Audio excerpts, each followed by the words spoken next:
여러분 상상해보세요. 7년간 정성 들여 준비한 제사상 앞에서 며느리가 단 한마디로 그 모든 걸 무너뜨린다면 그 충격 감당할 수 있을까요? 오늘은 남편을 떠나보낸 후 오직 아들 부부에게 삶을 걸고 살아온 한 어머니가 제사상에서 들은 그 말 한마디로 가족과 절연을 선언했던 이야기, 그리고 뒤늦게 전해온 아들의 연락으로 또 다른 고통 앞에 선 그녀의 이야기를 전해드릴게요. 지금 우리 시대의 가족이란 무엇인지 돌아보게 될 이야기입니다. 그럼 사연 시작하겠습니다. 남편이 세상을 떠난 뒤 제게 남은 건 단 하나였어요. 매년 돌아오는 그날 아들 부부와 함께 절하며 기억하는 남편의 얼굴. 엄마 오늘 엄청 바쁘셨죠? 아니야, 괜찮아. 다 너희를 위해서 하는 거야. 밤새 물건 사러 다니고 새벽부터 전 부치고 나물 무치며 흘린 땀의 의미는 가족이 모이는 그 작은 순간에 모두 담겨 있다고 믿었죠. 제사날 오전 부엌은 전쟁 같았습니다. 그릇 하나, 나물 하나에도 정성을 쏟고 엄마 저도 좀 도울게요. 씁쓸하면서도 뿌듯했던 그 말이 아직도 귓가에 남아있어요.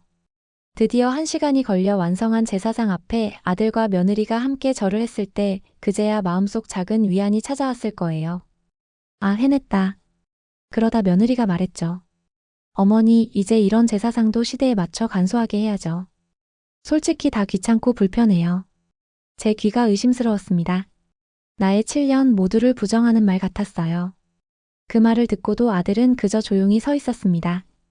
침묵은 폭력이라는 말이 떠올랐어요. 내 마음은 불타올랐습니다.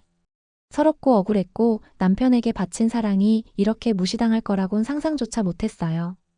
나는 그 제사상 앞에서 흔들리지 않으려 했지만 깨져버렸죠.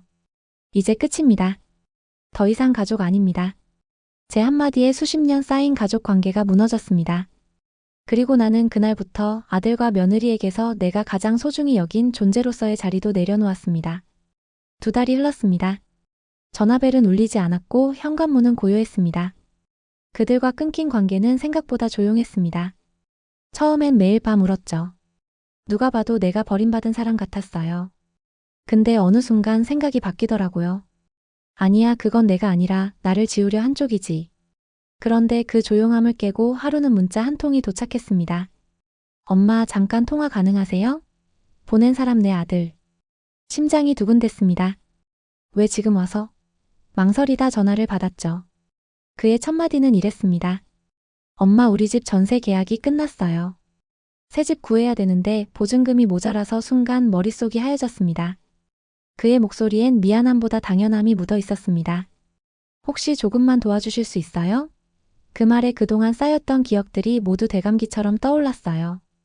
그날 제사상 앞에서 내가 무너졌던 순간. 며느리의 그 눈빛, 아들의 침묵.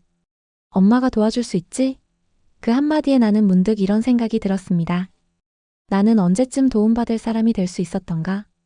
언제나 내가 먼저였고, 언제나 내가 줘야만 했고, 그건 의무처럼 당연하게 여겨졌죠. 그날 밤 혼자 밥을 먹으며 나는 중얼거렸습니다. 참 웃기죠. 필요할 땐 엄마고 불편하면 남이죠. 그리고 내가 받은 상처를 누가 위로해준 적이 있었나 떠올렸죠. 다음 날 아들에게 답장을 보냈습니다.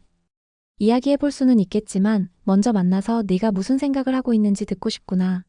그날 오후 아들과 마주 앉은 자리에서 나는 그의 눈을 피하지 않고 물었습니다. 넌 아직도 그날 네가 한 침묵이 엄마에게 어떤 의미였는지 모르는구나. 그는 고개를 떨궜습니다. 그리고 말했죠. 엄마, 나도 사실 그날 많이 흔들렸어요. 그날 많이 흔들렸어요. 아들이 그렇게 말했을 때 나는 사실 기대했어요. 드디어 이 아이도 무언가 깨달았구나 하고. 하지만 이어진 말은 내 기대를 산산조각 냈죠. 솔직히 그날 엄마가 그렇게 화낼 줄 몰랐어요. 누가 보면 며느리 혼자만 잘못한 줄 알잖아요. 그냥 엄마가 조금만 참아줬으면 이렇게까지 안 됐을 수도 있었잖아요. 우린 평화롭게 지낼 수도 있었고 그 순간 나는 깊게 한숨을 쉬었습니다. 결국 너도 그날 엄마를 이해하려 하지 않았구나. 나는 울지도 화내지도 않았습니다. 그저 조용히 입을 열었어요. 그날 네가 나 대신 단 한마디만 해줬다면 엄마는 그 자리를 울면서 나가지 않았을 거야. 엄마, 그리고 그 애가 내 앞에서 귀찮다는 말을 꺼내기 전 널 봤어. 이미 알고 있었지? 그 말이 나올걸. 아들은 조용히 눈을 내리깔았습니다. 잠시 정적이 흐르다 그가 입을 열었습니다. 사실 혜진이도 요즘 많이 지쳐 있어요. 애 키우느라, 회사 다니느라 그래서 그게 내 헌신을 무시해도 된다는 이유가 돼? 나는 담담히 말했지만 가슴은 타들어갔습니다. 엄마, 사실 혜진이도 그날 이후 많이 후회했어요. 그날 밤 울면서 이러더라고요. 나도 모르게 너무 막말했나 봐. 근데 시댁에서 계속 긴장하고 있었으니까 나는 속으로 대답했어요. 후회는 말로만 하는 게 아니야. 행동으로 보여줘야지. 그때였습니다. 현관문 소리가 났고 문이 열리더니 며느리 혜진이가 조심스레 들어왔습니다. 그리고 그 아이가 내 앞에 두 손을 모은 채 고개를 숙였어요. 어머님 늦었지만 사과드리러 왔습니다. 나는 고개를 돌렸습니다. 그리고 생각했죠. 진심이라는 게 늦게 오는 것도 죄일까? 아직 용서는 쉽지 않았지만 무언가 조심스럽게 내 안에서 녹아내리기 시작했습니다. 며느리는 고개를 들지 못했습니다. 손끝이 덜덜 떨리고 있었죠. 그 아이를 보는 내 시선도 흔들렸습니다. 하지만 쉽게 풀릴 만큼 상처는 가볍지 않았어요. 어머님, 그날 제가 너무 경솔했고 정말 큰 실수였어요. 변명하지 않겠습니다. 나는 눈을 감고 한참을 말이 없었죠. 그러다 천천히 입을 열었습니다. 그래. 늦게라도 네가 와준 건 고맙다. 근데 내가 딱 하나만 묻자. 며느리는 고개를 들었습니다. 앞으로도 제사 귀찮다고 할 거냐? 그 질문에 한순간 침묵이 흘렀고 며느리 눈가엔 눈물이 고였습니다. 아니요. 앞으로는 그런 말 절대 안 할게요. 그 말이 진심이냐? 나는 멀리 시선을 두며 말했어요. 눈 마주치지 않고. 내가 마주치면 울 것 같았거든요. 사실 그날 내 말보다 더 아팠던 건 내 아들이 한마디도 안 했던 거야. 그 아이가 아니었으면 그 자리에 내가 왜 앉아 있겠니? 그제야 아들과 며느리는 함께 고개를 숙였습니다. 나는 자리에서 일어섰습니다. 이 집에서 제사 다시 지낼 일은 없을 거다. 하지만 너희가 정말 변하고 싶다면 내가 정한 날짜에 너희가 우리 집으로 오면 된다. 며느리는 얼떨결에 물었죠. 언제 오면 될까요? 나는 대답했습니다. 너희 아버님 기일. 그날 하나도 빠짐없이 직접 음식 준비해서 제사상 차려봐. 어떤 마음이 드는지 그때 느껴봐. 며느리의 눈이 커졌고 아들은 입을 다물었습니다. 나는 문을 열며 마지막으로 말했죠. 그때도 진심이면 그때 생각해볼게. 며느리는 약속한 그날 이후 한 번도 빠짐없이 전화를 걸어왔습니다. 어머님, 도라지 나물은 어떻게 손질해야 하나요? 고사리 데칠 때 소금은 얼마나 넣어야 해요? 홍어 썰 때 이건 맞는 건가요? 처음엔 의심이 앞섰습니다. 이것도 그냥 생색 아니야? 하지만 통화 끝마다 들리던 그 아이의 숨소리 조급하고 조심스러운 그 호흡이 어느 순간부터 진심으로 다가오기 시작했죠. 며느리는 일주일에 2번 직접 장을 보고 야근을 마치고도 반찬을 실습해 보았다고 했습니다. 어머님, 저 진짜 이번엔 제대로 해보려고요. 그때 어머님 기분 제가 너무 몰랐어요. 나는 대답하지 않았습니다. 대답 대신 내가 만든 조기조림 레시피를 사진으로 찍어 보냈습니다. 그리고 기일 전날. 문 앞에 놓인 택배 상자 하나. 안에는 손글씨로 적힌 카드 한 장과 직접 만든 나물 3가지 정성스럽게 포장된 과일이 들어 있었어요. 어머님, 내일 잘 부탁드립니다. 저는 아직 많이 부족하지만 그래도 어머님께 조금이나마 가까워지고 싶은 마음은 진심이에요. 그 순간 가슴 한구석이 이상하게 따뜻해졌습니다. 다음 날. 기일 당일. 며느리는 새벽 5시에 도착해 있었습니다. 앞치마를 두른 채 서툴지만 진지한 얼굴로 식탁을 닦고 재료를 꺼냈죠. 오늘 어머님한테 혼날 각오로 왔어요. 나는 말없이 고개를 끄덕였고 우리는 처음으로 서로를 향해 같은 방향을 보고 일했습니다. 점심 무렵 아들이 도착했고 조심스럽게 거실로 들어와 말했습니다. 엄마 혜진이 진짜 많이 노력했어요. 나는 조용히 대답했죠. 알아. 보고 있었어. 그날 저녁 제사상 앞에서 나는 한참을 바라보다 조용히 묻었습니다. 이제 네가 이 상 앞에 앉을 수 있겠니? 며느리는 말없이 저를 올렸습니다. 그리고 작은 목소리로 말했죠. 아버님, 이제부터는 저도 지켜드릴게요. 그 말을 듣는 순간 나는 수년간 꽁꽁 묶였던 마음의 매듭 하나가 스르륵 풀려내리는 걸 느꼈습니다. 기일을 잘 마친 다음 날. 나는 며느리에게 따뜻한 국 하나를 끓여 보냈습니다. 그날 수고 많았다. 짧은 메시지도 함께. 며느리의 답장은 빠르게 왔습니다. 어머님 덕분에 잘 마무리했어요. 그동안 진심을 몰라뵈어 정말 죄송합니다. 그날 이후 우린 자주 연락하며 지냈습니다. 화단에 핀 국화 사진, 장에 나가 고른 연근 얘기, 짧지만 정겨운 메시지가 오갔습니다. 드디어 이 집안의 관계가 조금씩 회복되고 있구나. 그러던 어느 날 저녁, 아들이 조용히 전화를 걸어왔습니다. 엄마 시간 괜찮아요? 무슨 일이니? 엄마, 사실은 그날 이후부터 계속 고민했어요. 뭘? 잠시 망설이던 아들이 숨을 크게 쉬며 말했습니다. 엄마, 나 사실 그동안 이 가족 사이에서 많이 지쳤어요. 그 말은 내 가슴을 찌르는 화살 같았습니다. 엄마도 혜진이도 서로 말 안 하고 참는 게 너무 많잖아요. 근데 그 사이에서 저는 늘 중간에 끼어서 너 지금 누굴 원망하고 싶은 거니? 아니, 그런 게 아니라 그냥 솔직히 엄마가 너무 집착하는 것 같다고 느낀 적도 있었고 혜진이한테도 부담이 갔을 거예요. 순간 머릿속이 멍해졌습니다. 나는 집착한 게 아니라 지켜주려 했던 거였는데. 아들이 말을 이었습니다. 엄마가 외로운 건 알겠는데 우리도 우리 삶이 있어요. 그 말에 나는 아무 대답도 할 수 없었습니다. 전화를 끊고 나서도 나는 한참 동안 부엌에 덩그러니 서 있었습니다. 결국 가장 가까운 사람조차 내 마음을 다 안다고는 할 수 없는 거구나. 그날 밤 불 꺼진 거실에서 나는 처음으로 남편 영정 앞에 앉았습니다. 여보, 나 잘한 걸까? 그날 이후 며칠 동안 나는 일부러 연락을 끊었습니다. 아들에게도 며느리에게도 나 스스로 말하고 싶지 않았습니다. 내가 무엇을 위해 그토록 애썼는지도 스스로에게 다시 물어보고 싶었거든요. 나는 왜 그렇게까지 모든 걸 붙잡으려 했을까? 남편 없는 삶, 하루하루의 외로움, 손주 목소리 한번 듣기 위한 기다림, 그런 것들이 쌓이고 쌓여 나는 아들에게 기대고 며느리에게 요구했던 걸까? 그렇게 며칠이 흐른 어느 날 현관문이 조용히 열리더니 익숙한 목소리가 들렸습니다. 어머님 계세요? 며느리였습니다. 손에는 장바구니, 그 안엔 깨끗한 연근과 마늘종이 담겨 있었죠. 나는 한참을 바라보다 말없이 고개를 끄덕였습니다. 조용히 부엌에 마주 앉은 우리. 그 아이가 먼저 말문을 열었습니다. 어머님, 요즘 연락 없으셔서 혹시 또 마음 상하셨나 걱정했어요. 나는 잠시 생각하다가 조용히 말했습니다. 혜진아, 나는 너를 처음부터 딸로 생각한 적이 없었어. 그 말에 그 아이의 눈이 흔들렸습니다. 그냥 우리 아들 좋아해주는 여자니까 내가 잘해주면 그 아이도 나를 좋아하겠지, 그런 생각으로만 지냈지. 근데 그건 결국 내 방식대로만 사랑한 거더라. 그 아이는 조심스레 내 손을 잡았습니다. 어머님, 저도 그랬어요. 저도 어머님을 의무로만 대했던 것 같아요.